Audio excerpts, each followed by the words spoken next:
Moving on to question number 4। First 3 questions में बेटा मैंने आपको सिर्फ वेरिएबल की वैल्यूज बताई थी कैसे निकालनी है। फोर्थ क्वेश्चन में अभी मैं आपको चेक भी रिजल्ट्स करके दिखाऊंगी, ठीक है। 4Z चेक उसमें भी करना था, लेकिन फर्स्ट आई ट्राइड कि आपको पहले वेरिएबल की वैल्यू निकालनी आ जाए। अभी आप इसको सॉल्व करेंगे। फर्स्ट Z की वैल्यू निकालेंगे हम। 2 will be transpose to this side, तो 4Z minus 2Z।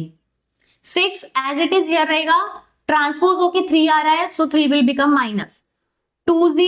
4Z minus 2Z is 2Z. 6 minus 3 is 3. 2 is in multiply here. 2 will become divide here. So Z will become 3 by 2. Now check कैसे करना है? Check कुछ नहीं करना है। सबसे पहले जो इक्वेशन आपको गिवन थी, ठीक है, आप उसको लिखेंगे। अब आपको इसमें करना क्या होता है, आपको इसमें ये लेफ्ट साइड यानी LHS, राइट साइड यानी RHS को इक्वल प्रूफ करना है। अगर ये Z की वैल्यू पुट करने के बाद इक्वल आ जाते हैं, दैट मींस जो आपने आंसर निकाला है वो बिल्कुल ठीक है, चेकिंग आपकी परफेक्ट हो जाएगी। सो 4Z ये दोनों मल्टीप्लाई हो रहे हैं। Z की वैल्यू है 3/2 plus 3 as it is. 4 and 2 can get cancelled, 2 2s are 4, 2 3s are 6, 6 plus 3 9। Okay, this is LHS। RHS करते हैं। 6 plus 2 multiply by 3/2, 2 and 2 get cancelled, 6 plus 3 9। So LHS आपको लिखना कैसे होता है बेटा, LHS is equal to RHS checked। This is the way you will do this question, right?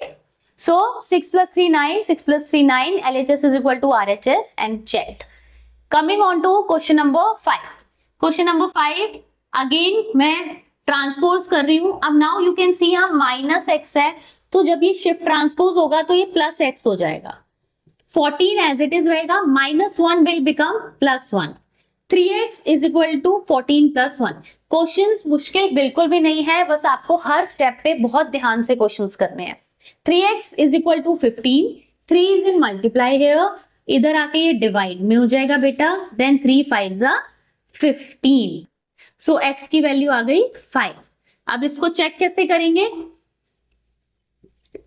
LHS में क्या है, 2x - 1, ठीक है। 2x की वैल्यू थी 5 - 1, 10, 2 5s are 10 - 1 9। Now let's do RHS। RHS is 14 minus x, 14x थी 5, 14 - 5 is 9। सो आप लिख सकते हैं LHS is equal to RHS। आप जब भी LHS और RHS को करेंगे बेटा, इधर आप एक लाइन डालेंगे। मैंने बहुत बार नोटिस किया है स्टूडेंट्स क्या करते हैं, वो यहां से स्टार्टिंग से ही इक्वल साइन डाल देते हैं। अगर आपने स्टार्टिंग में ही बोल दिया ये इक्वल है, तो आप फिर प्रूफ क्या कर रहे हैं, चेक क्या कर रहे हैं, ठीक है। तो हमेशा जब तक वो इक्वल आ नहीं जाता, आप इक्वल का साइन नहीं लगाएंगे। आप एक सिंगल लाइन डाल दीजिए, सेपरेट कर दीजिए, लास्ट वाला जो स्टेप आएगा उसमें इस तरह से लिख दीजिए 9 = 9, LHS is equal to RHS। I hope आपको पता चल गया है कि चेकिंग कैसे करनी है। सो सारे क्वेश्चंस में आई डोंट थिंक कि इट इज नीडेड, एक दो क्वेश्चंस में हम और कर लेंगे। Now moving on to the next question. Question number 6, 8x + 4 = 3 bracket में x - 1 + 7, ठीक है। सबसे पहले क्या करना है, ब्रैकेट सॉल्व कर लेते हैं, ठीक है। तो बाकी इक्वेशन को हम ऐसे ही रखते हैं। 3 multiply by this bracket means बेटा 3 को आपको x से और 3 को आपको 1 से, दोनों से मल्टीप्लाई करना है। 3 multiply by x is 3x, 3 multiply by -1 is -3 and +7 is as it is. Now transpose करते हैं, 3x को इस साइड ट्रांसपोज करते हैं, -3x हो जाएगा।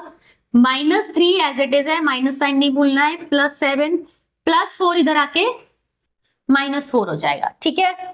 8x - 3x is 5x, minus minus वाले एक साथ कर लेते हैं, -4 and -3 is -7 +7। 5x is equal to -7 + 7 is 0, x is equal to 0/5, so x is 0। एक कंफ्यूजन और मैं बताती हूँ, बहुत सारे बच्चों को एक कंफ्यूजन होती है, 0 divided by 5 and 5 divided by 0। उन्हें नहीं पता चलता कि किसमें 0 है और किसमें नॉट डिफाइंड है। तो बेटा आप 0 को डिविडेंड रख सकते हैं, 0 डिवाइडेड बाय 5 इज 0, बट आप 5 को 0 से डिवाइड नहीं कर सकते हैं, इट इज नॉट डिफाइंड, ठीक है। सो ये डिफरेंस कभी भी मल्टीपल चॉइस में आ जाता है, तो ये ध्यान रखना है, नोट डाउन कर लीजिए अभी, ठीक है। Moving on to next question, x is equal to 4/5 को अगर मैं x से मल्टीप्लाई करती हूँ बेटा, तो इसका मतलब ये नहीं है कि मुझे x को 4 से भी करना है और x को 5 से भी करना है। आप न्यूमरेटर में करेंगे x को multiply, 4x upon 5 plus 4/5 multiply by 10, ठीक है। 4/5 को जब मैं 10 से मल्टीप्लाई करूंगी, सो ये एज इट इज रखते हैं, 5 2 ज़ा 10 दैट इज 8।